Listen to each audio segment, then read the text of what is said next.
નમસ્કાર ગુજરાત। આજના મુખ્ય સમાચારની અંદર પરેશ ગોસ્વામીની આગાહીએ બધાને ચોંકાવી દીધા। શું ગુજરાત પરથી ટળ્યો વાવાઝોડાનો ખતરો? સાથે ગુજરાતના મુખ્યમંત્રી એલર્ટ મોડમાં। એક જ દિવસમાં કોરોનાના 20 કેસ નોંધાણા। માવઠાથી પાકને ભારે નુકસાન। કૃષિ મંત્રીએ સર્વેની જાહેરાત કરી।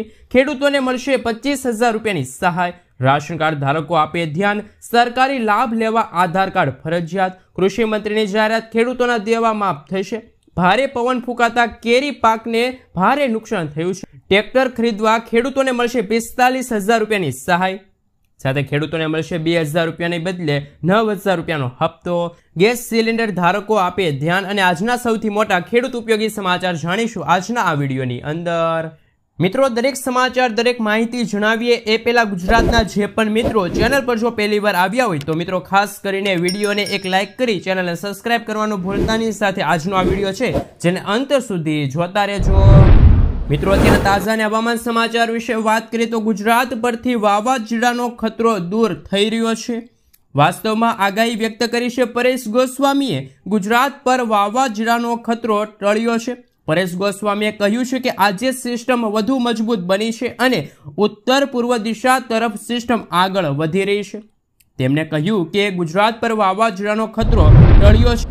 આ સાથે પરેશ ગોસ્વામીએ ઉમેર્યું છે કે સિસ્ટમ સાયક્લોનમાં તબદીલ થાય તેવી સંભાવના નહીવત છે। હવામાન નિષ્ણાંત પરેશ ગોસ્વામીએ આગાહી કરી છે કે 24 મેના રોજ સિસ્ટમ લો પ્રેશરમાંથી ડિપ્રેશનમાં ફેરવાઈ શકે છે। આ સાથે ગુજરાત અને મહારાષ્ટ્રમાં ભારે વરસાદની સંભાવના છે, જેમાં ખાસ કરીને દક્ષિણ ગુજરાતમાં ભારે વરસાદની આગાહી પરેશ ગોસ્વામીએ વ્યક્ત કરી છે। આગાહી પ્રમાણે 31 મે સુધી રાજ્યના છૂટાછવાયેલા વિસ્તારોમાં વરસાદી વાતાવરણ રહેશે। હવામાન વિભાગની આગાહી સામે આવી છે। આગામી 5 દિવસમાં ગુજરાતમાં ભારે વરસાદ અને તીવ્ર પવન રહેશે। હવામાન વિભાગે રાજ્યમાં ભારે પવન સાથે વરસાદની આગાહી વ્યક્ત કરી છે। ખાસ કરીને દક્ષિણ ગુજરાત અને સૌરાષ્ટ્રમાં ભારે વરસાદની સંભાવના છે। પવનની ઝડપ 50 થી લઈને 60 કિલોમીટર પ્રતિ કલાકની વચ્ચે રહેશે, જેના કારણે રાજ્યના ઘણા વિસ્તારોમાં ભારે પવન સાથે તોફાની હવામાન જોવા મળશે। રાજ્યમાં ગાજવીજ સાથે વરસાદ થશે અને આ સ્થિતિ અનુસાર 27 મે સુધી ભારે વરસાદની આગાહી છે વ્યક્ત કરવામાં આવી છે। મિત્રો, ત્યાર પછીના સમાચાર વિશે વાત કરીએ તો ભારે પવન ફૂંકાતા કેરીના પાકને થયું નુકસાન। સૌરાષ્ટ્ર, મધ્ય ગુજરાત સહિત ઉત્તર ગુજરાતમાં પવનના સુસવાટા સાથે ભારે વરસાદ વરસી રહ્યો છે, જેના લીધે લોકોના જીવન પર અસર પહોંચી છે। ધોધમાર વરસાદના લીધે ક્યાંક પાણી ભરાયા છે તેમજ વાવાઝોડું પણ ફૂંકાઈ રહ્યું છે, જેને લીધે ખેડૂતોએ વાવેલા પાકને વ્યાપક પ્રમાણમાં નુકસાન પહોંચ્યું છે। ભારે પવન ફૂંકાતા કેરી જેવા પાક ખરી પડતા ખેડૂતોને મોટા પાયે નુકસાની વેઠવાનો વારો આવ્યો છે। ત્યાર પછીના સમાચાર વિશે વાત કરીએ તો માવઠાથી પાકને ભારે નુકસાન। કૃષિ મંત્રીએ સર્વેની જાહેરાત કરી। ગુજરાતમાં થયેલા માવઠાના કારણે ખેડૂતોને ઉનાળુ પાકમાં ભારે નુકસાન થયું છે। ખાસ કરીને મગ, અડદ, ડાંગ અને કેરીના ઊભા પાકને નુકસાન પહોંચ્યું છે। કૃષિ મંત્રી રાઘવજી પટેલે જણાવ્યું કે ખેડૂતોને થયેલા નુકસાન માટે રાજ્યના કૃષિ વિભાગને તાત્કાલિક સર્વે માટે સૂચના આપી છે। સર્વેના અહેવાલ બાદ સરકાર કાર્યવાહી કરશે।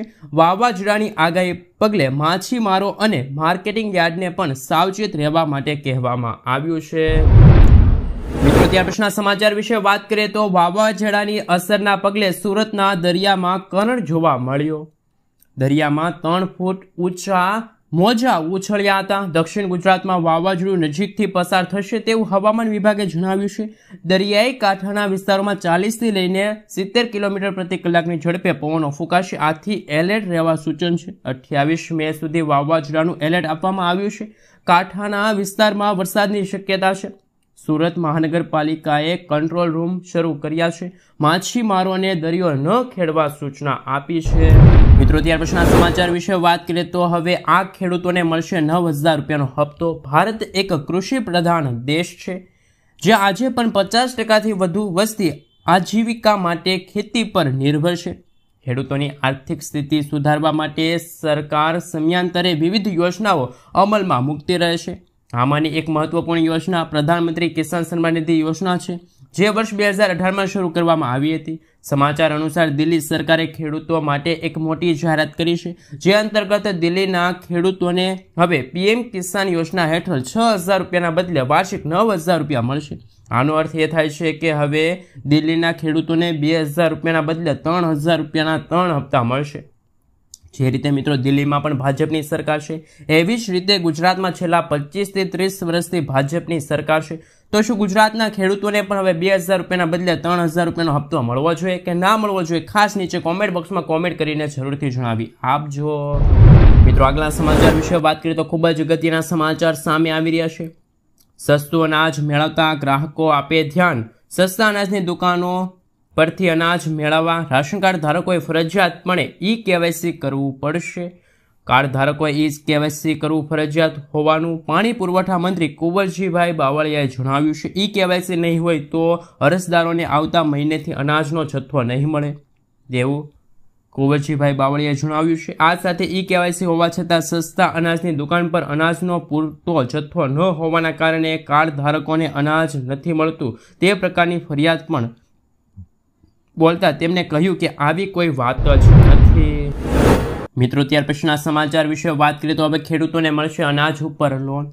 દેશમાં ખેડૂતો માટે સૌથી વધુ લોકપ્રિય કેસીસી લોન યોજના બાદ કેન્દ્ર સરકાર બીજી મોટી યોજના લઈ આવ્યું છે અને આ યોજનાનું નામ છે ઈ કિસાન ઉપજ નિધિ યોજના. ખેડૂતો માટે ગુજરાત સરકાર દ્વારા આ નવી લોન યોજના બહાર પાડવામાં આવી છે. આ યોજના હેઠળ એવા ખેડૂતોને લોન મળે છે જે ખેડૂતો વેરહાઉસની અંદર પોતાનો માલ સાચવતા હોય અથવા તો ગોડાઉનની અંદર પોતાનો માલ સાચવતા હોય તેવા ખેડૂતોને આ લોન યોજના હેઠળ લોન મળવા પાત્ર રહેશે. કેન્દ્રીય મંત્રી પિયુષ ગોયલે કહ્યું કે આ લોન યોજના હેઠળ ખેડૂતોને કોઈ પણ ગેરંટી વગર સરળતાથી 7% વ્યાજ દરે લોન મળશે. જો ખેડૂતોએ કેસીસી યોજના હેઠળ કોઈ લોન લીધી હોય તો તે વેરહાઉસ દ્વારા આપવામાં આવેલી રસીદના આધારે આ લોન છે એ લઈ શકે છે. મિત્રો ત્યાર પછીના સમાચાર વિશે વાત કરીએ તો અગત્યના સમાચાર સામે આવી રહ્યા છે. વાવાઝોડાને લઈને ગુજરાત સરકાર એલર્ટ મોડમાં. રાજ્ય પર વાવાઝોડાનો ખતરા સામે સરકારે આગોતરી તૈયારી શરૂ કરી છે. સીએમ ભૂપેન્દ્ર પટેલે જિલ્લા વહીવટતંત્રને સતર્ક રહેવા સૂચના આપી. 24 કલાક કંટ્રોલ રૂમ કાર્યરત રાખવા, તકેદારી સાથેની સલામતીના પગલાં લેવા દિશા નિર્દેશ આપ્યા. સ્ટેટ ઇમરજન્સી ઓપરેશન સેન્ટરના કંટ્રોલ રૂમને 24 કલાક કાર્યરત રાખવા સૂચના આપવામાં આવી છે. સાથે સાથે તંત્રની સૂચનાનું પાલન કરવું, સમાચારો પર સતત નજર રાખવા, માછીમારોને દરિયામાં ન જવું, સૂકા નાસ્તા, પાણી, ધાબળા, કપડાં સાથે રાખવા, પ્રાથમિક સારવારની કીટ સાથે રાખવી, અગત્યના ટેલિફોન નંબર પણ સાથે રાખવા. સાથે સાથે જર્જરિત મકાન કે વૃક્ષ નીચે આશ્રય ન લેવો જોઈએ. સમાચાર સાંભળવા અને સૂચનાનું પાલન કરવું. વાવાઝોડા સમયે ઘરની બહાર નીકળવાનું ટાળો. રેલવે મુસાફરી અને દરિયાઈ મુસાફરી ટાળો. વીજ પ્રવાહ અને ગેસ કનેક્શન બંધ કરી દો. ઝાડ નીચે કે વૃક્ષના થાંભલા નીચે ઊભા ન રહેવા અને અફવા ફેલાતી હોય એ અટકાવવી જોઈએ. મિત્રો ત્યાર પછીના સમાચાર વિશે વાત કરીએ તો હાલ અગત્યના સમાચાર કે એક જ દિવસમાં કોરોનાના 20 કેસ નોંધાણા. રાજ્યમાં ફરી એકવાર કોરોનાના કેસ વધી રહ્યા છે. અમદાવાદમાં એક જ દિવસમાં કોરોનાના 20 કેસ નોંધાણા છે. સામે આવેલી માહિતી અનુસાર કોરોનાના કુલ 31 કેસ એક્ટિવ છે. કોરોનાના દર્દીઓમાં સામાન્ય તાવ, કફ અને શરદીના લક્ષણો જોવા મળી રહ્યા છે. આ સાથે મિત્રો ગઈકાલે અમદાવાદમાં કોરોનાના 5 કેસ છે એ નોંધાયા હતા. મિત્રો ત્યાર પછીના સમાચાર વિશે વાત કરીએ તો ગેસ સિલિન્ડર ધારકો આપે ધ્યાન. ગેસ સિલિન્ડર સંબંધિત નવા નિયમોમાં બીજા ફેરફારો કરવામાં આવ્યા છે. ગેસ સિલિન્ડર બુક કરવા તેમજ ઈ-કેવાયસી પ્રક્રિયા જરૂરી છે. આ સિવાય આધાર કાર્ડને મોબાઈલ નંબર સાથે લિંક કરવું આવશ્યક છે. ગેસ સિલિન્ડરની ડિલિવરી વખતે ઓટીપી વેરિફિકેશન ફરજિયાત કરવામાં આવશે. ગેસ સબસિડી અંગે પણ ફેરફાર કરી શકાય છે. 1 મહિનામાં સિલિન્ડરની સંખ્યા અંગે પણ ફેરફાર કરી શકાય છે. ગેસ સિલિન્ડરમાં સ્માર્ટ ચિપ લગાડવામાં આવશે જેના દ્વારા વિતરણની માહિતી મેળવી શકાય. તમને જણાવી દઈએ કે હાલમાં જ આ નિયમોમાં ફેરફાર થઈ રહ્યા છે. 1 તારીખ પર સામે આવી છે, જે બાદ 27મી માર્ચથી ફેરફારની શક્યતા વ્યક્ત કરવામાં આવી હતી. જોકે આ અંગે હજુ સુધી કોઈ સત્તાવાર જાહેરાત કરવામાં નથી આવી. મિત્રો ત્યાર પછીના સમાચાર વિશે વાત કરીએ તો હાલ સરકાર આપશે ફ્રી ઇન્ટરનેટ. દેશમાં મૂળભૂત સુવિધાઓ સાથે ઇન્ટરનેટને જોડવા જઈ રહેલા ફ્રી ઇન્ટરનેટ બિલ પર વિચારના સરકારે મંજૂરી આપી છે.